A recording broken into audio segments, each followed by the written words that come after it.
The single template is finished. The header and footer is something we need to work on, but we'll get to those later. Right now, I want to focus on creating more templates.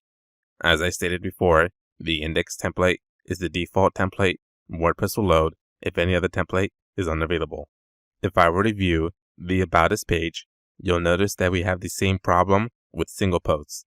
It's not exactly displayed how we would like it to be displayed. Let's start creating the page template. From the template hierarchy page, we have to name this file page.php. So let's create that file now. I'm going to copy and paste the single template into the page template. We're going to strip this down massively. I'm going to remove the metadata tags, remove any links related to other posts, and the post author box.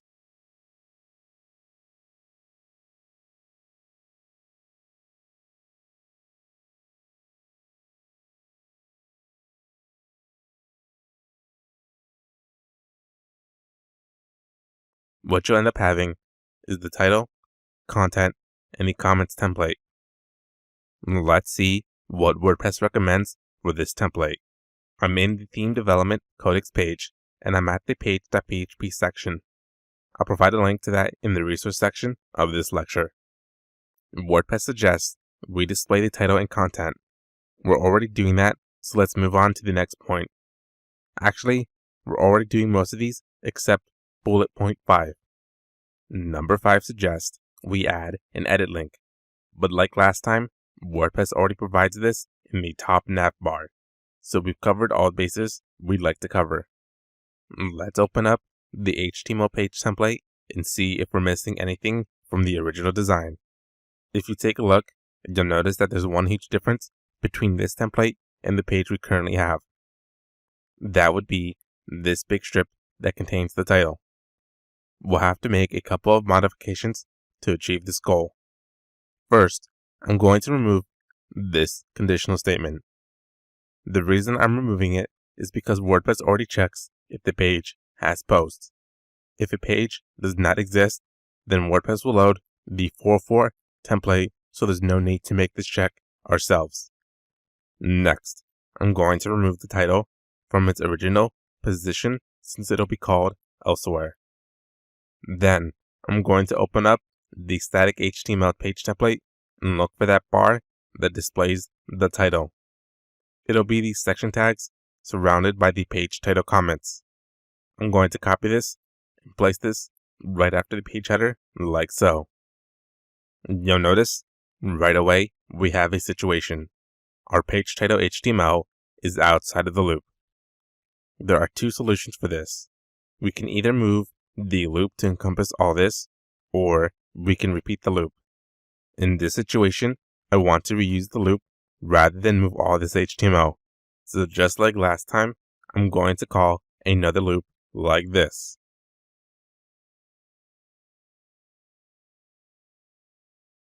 Then, I'm going to move this section inside the loop and replace the title with the template tag, the title. Next, we need to reset this loop.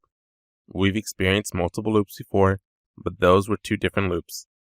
When you reuse the same loop, you need to reset the loop just like you would if you were using a different loop. The function we have to call is called rewind post. In the resource section of this lecture, I provide a link to this function. This is what WordPress says. Rewind the loop post in order to reuse the same query in different locations on a page. This is definitely the function we need. The very last thing we need to do is add a subtitle. However, there is no subtitle feature available in WordPress. This leaves us with two options. We either create it ourselves or use a plugin. We will be going with the second option. A lot of developers will want to go with creating their own plugin, but for something as simple as this, it would be best to just go with a third-party solution. In the resource section of this lecture, I provide a link to a plugin called WP Subtitle. This plugin is super fast and simple to use. In the description, you'll notice the developer provides info on how to add this plugin to your theme. It's as simple as one line of code. I'm going to go to the admin dashboard and navigate to Plugins, Add New. I'm going to search for a plugin called WP Subtitle. Then I'm going to install and activate it.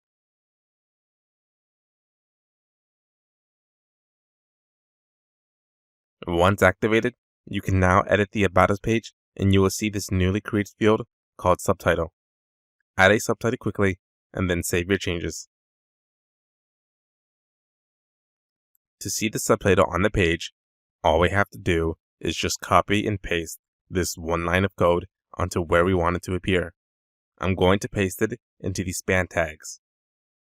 Refresh the page and you should now see the subtitle appear.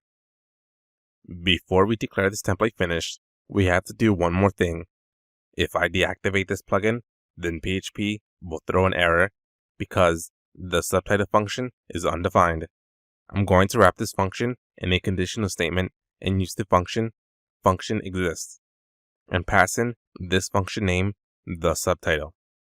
This PHP function does as its name suggests.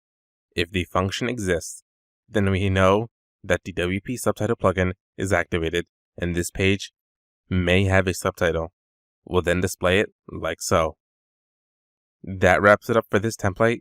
Let's move on to creating more templates.